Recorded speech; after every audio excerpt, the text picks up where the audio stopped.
Thank you and welcome to cebulive.com All Talk. Ako si Jumark ug ang atong istoryahan ron kaning Senior Silly Cheerly. Thank you and welcome to cebulive.com All Talk. Ako si Jumark ug ang atong istoryahan ron kaning Senior Silly Chili Garlic Paste, a proudly Cebu-made product.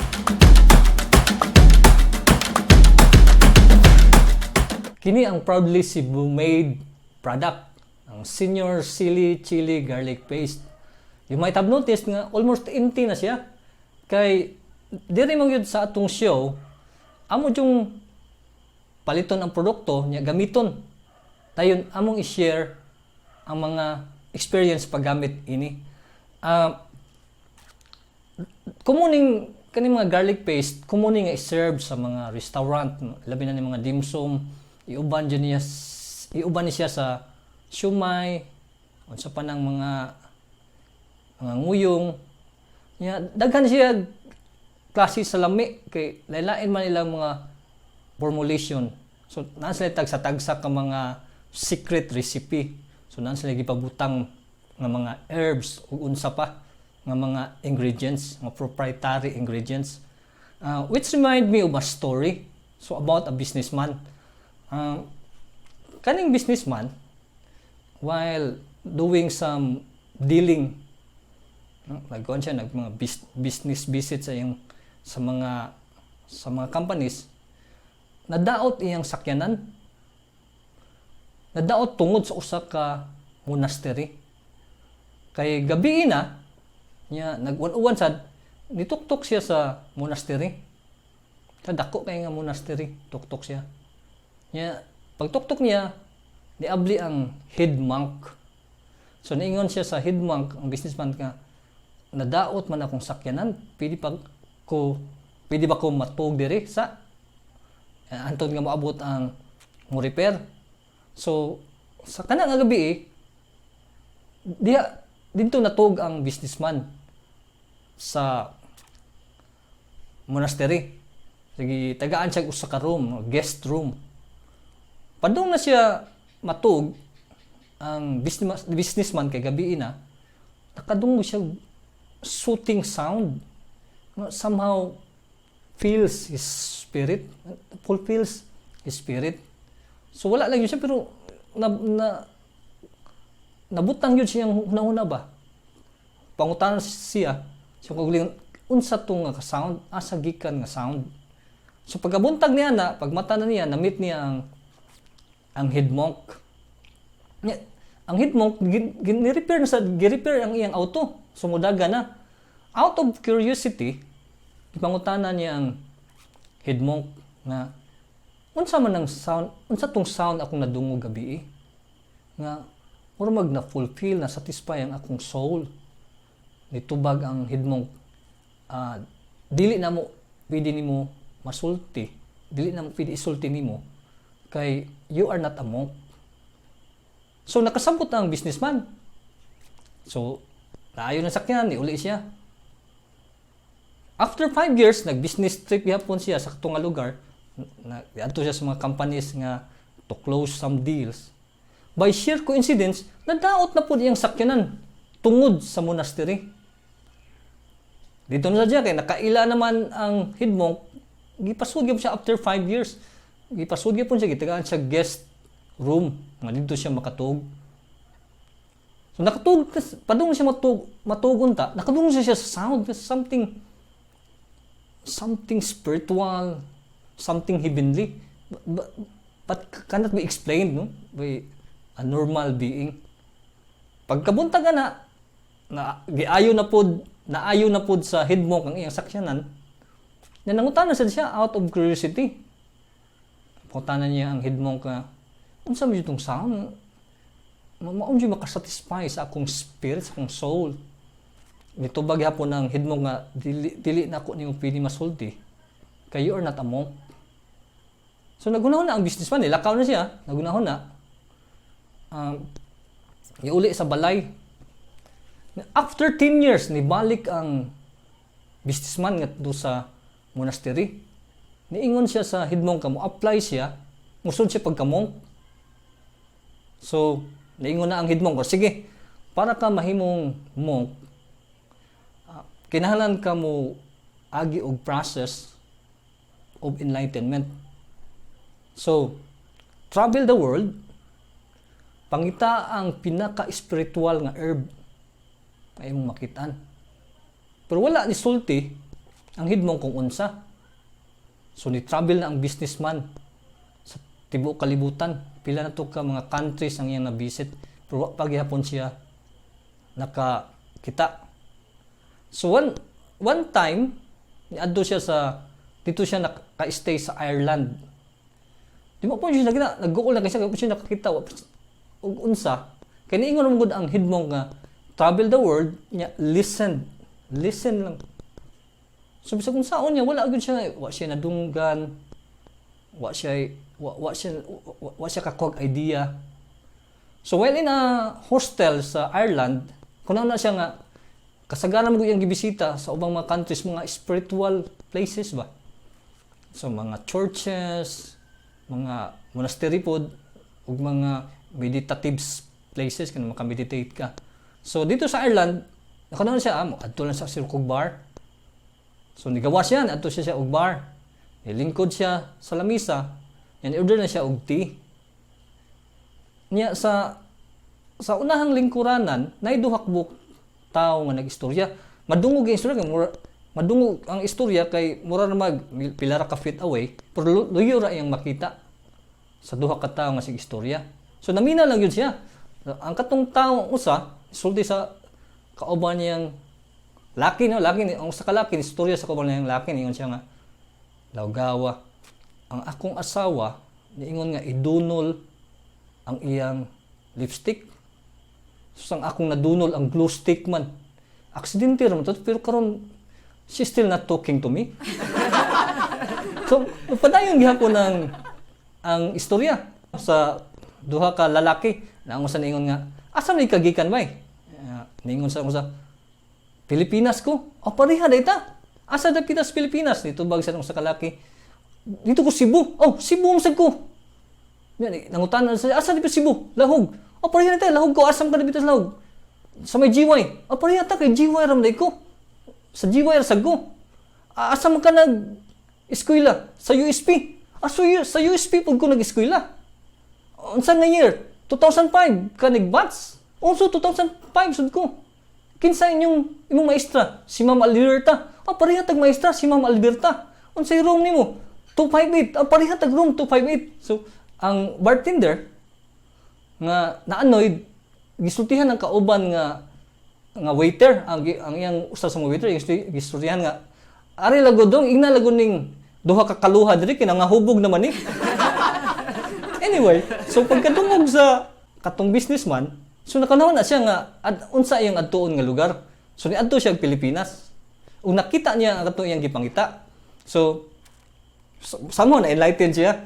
So niuli siya ngadto sa monastery, atong monastery nga iyang gi-applyan, ug iyang gida ang iyang nakit-an nga the best is the spiritual herbs nga gi-require para makasud ka sa monastery. So gipakita niya sa hidmak. So nitando na ang hidmak niya, gi-ordained na siya as a monk. So pag man niya ordained, niingon ang hidmang. So kay you are a monk man, sultihan natika of what you're asking for before. So nagkuha og daghang yawi ang hidmak. So na-excited na ang katong businessman nga nahimo ng monk. So una giabli ang yawi nga sinaw kay silver ang sa room. So abli ng kultahan. Yan pa jud lain pag sud sa usa ka pultahan pa nila ang pultahan nagkadako ang pultahan. Anto na himo ng silver ang mga yawi na himo ng bronze. Nya finally sa walo nga room dako nga pultahan niya gold, nya ang yawihanan sa gold. So giabli to kay mura na to siya final nga room. So diin nagikan ang sound, spiritual sound, giingon pa sa businessman. So giabli sa hidmonk. So excited na kayo ang businessman. Pag abli niya, dako ang mata. I-widen ang mata sa businessman. Kay sa butang nga iyang nakita. Pero dili na ko maistorya niyo kung unsa nga butang kay dili pa mo mamang. Anyway, the ridiculous story aside, dili ni sponsored ni atong produkto ha. Though I know one of the owners personally, pero gibuhatan to, gidiscuss nato diri kay nakauyon mi sa produkto kay made from fresh ingredients, locally sourced. So proudly Cebu made.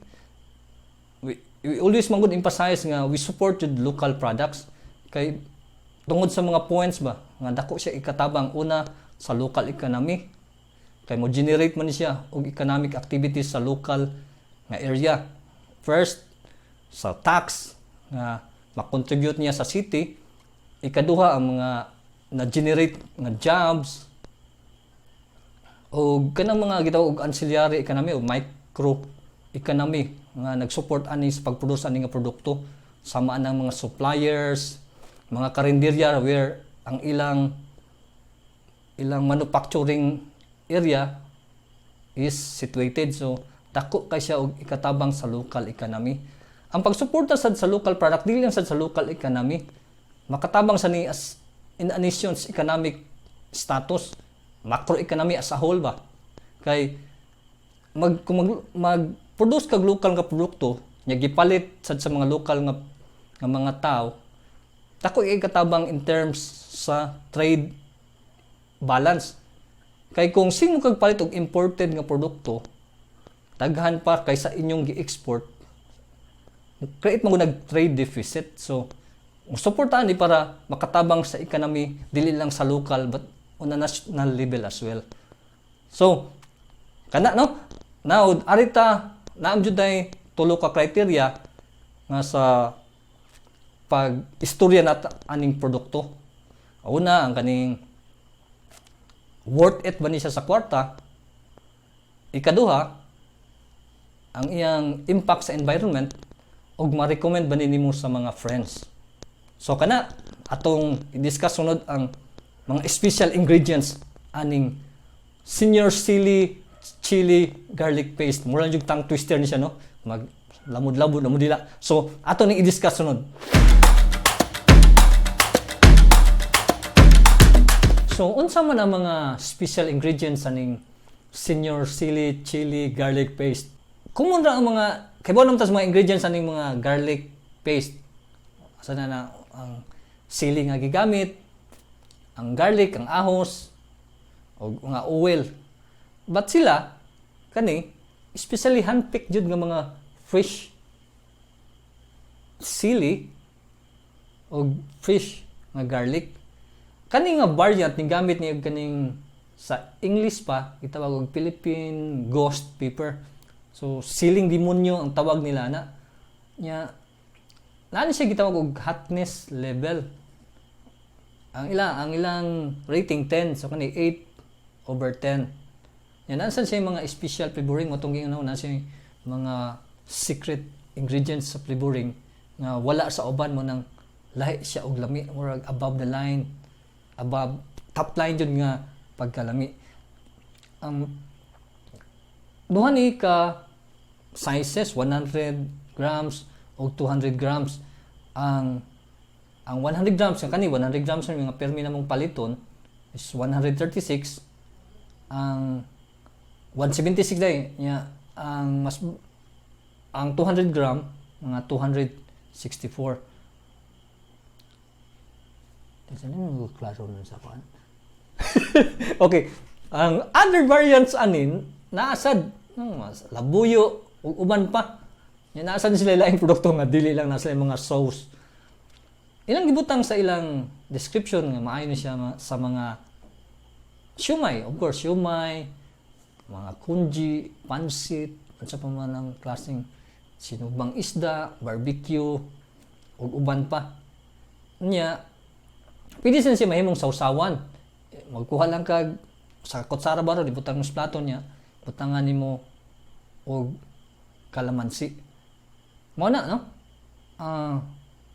Sorry, klaro sa akong mo guni ko ang akong glasses, wala glass. So, ano, available ni siya sa BTC, sa green shelf. So, mapalit rin mo. So, to emphasize sa ingredients, freshly picked nga mga garlic, nga mga sili in canola oil. So, makaingon jud ka nga lahi ang iyong lami tungod sa pagbutang og mga presko og locally sourced nga mga ingredients. So, one more time, available ni siya sa BTC Green Shelf kung ganahan mong mopalit. Then atong i-discuss ang among experience sa paggamit ini during nga mukaon mi. So kana atong i-discuss next.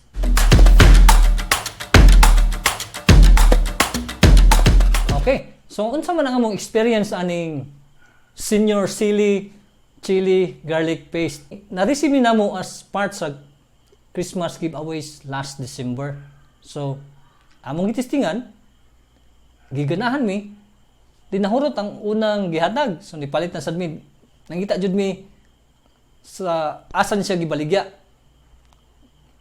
Dili ni ko na, as I have mentioned, dili ni sponsored. So, bisag kailami sa usas mga tag-iya, wala na mo siya gi-inform nga giganahan mi, nga mo lang ma-share na mo sa uban. So, napalit na namo sa BTC, nag-order na sa miglain, morning last na mo nga gi-order, pero hapit na mahurot, maglisod na mo tagpaliton, kaya maglisod gawas, padungan to sa mga supermarket. Ang among gigamitan ani, kay ganang magdali-dali kag luto ba, litan, nadugay kag mata.